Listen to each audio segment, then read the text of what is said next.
กลางประเทศชาติถึกหุกหานอย่างนักหน่วงพรรคประชาชนปฏิวัติลาวได้กำเนิดเกิดขึ้นเพื่อนำพาการต่อสู้กูซาต้านฝูงม้านผู่ฮาวี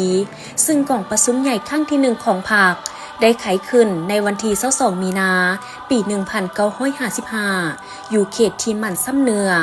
ซึ่งแมนนักปฏิวัติที่ดีเด่นเข้าห่วมสาวสหายเป็นตัวแทนให้แก่สมาชิกพรรค400กว่าสหายกองประชุมใหญ่ครั้งนี้ได้ตกลงเป็นเอกสารใส่สื่อพรรคว่าพรรคประชาชนลาว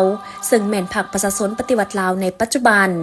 การสั่งตั้งพรรคแมนมีความหมายอันยิ่งใหญ่ต่อการปฏิวัติลาวเพราะว่าเป็นขีดหมายแห่งการขยายตัวกระโดดคันและเป็นบาดเลี้ยวในประวัติศาสตร์ของการปฏิวัติลาว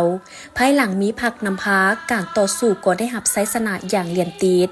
จากบ้านหบนี้สู่บ้านหบใหม่ขยายเป็นวงกว้างไปทั่วประเทศและย้อนถึกปราศัยอย่างนักหน่วงพวกจักรพรรดิจึงยอมเซ็นสัญญาเสแนวในปี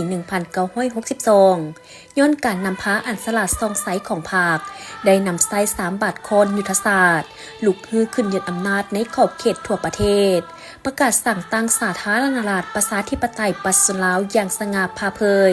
ในวันที่2ธันวาคม1975ซึ่งเป็นไสชนะอันยิ่งใหญ่ของการปฏิวัติลาว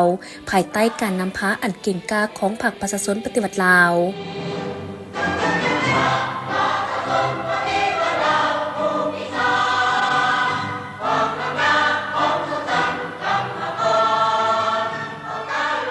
ภายหลังประเทศชาติได้รับการปลดปล่อยพรรคเฮาได้แบกหาบภารกิจอันนักหน่วงแห่งการปกป้องรักษาและสร้างสาพัฒนาประเทศชาติตามอุดมการณ์สังคมนิยมที่สว่างไสวเฮ็ดให้ความเจริญรุ่งเรืองเกิดขึ้นในดินแดนของลาวและนับวันจะยิ่งสวยงามวัฒนถาวรตลอดไปสมเสยกอกประชุมใหญ่ผู้แทนทั่วประเทศครั้งที่12ของพรรคประชาชนปฏิวัติลาวอย่างสุดใจ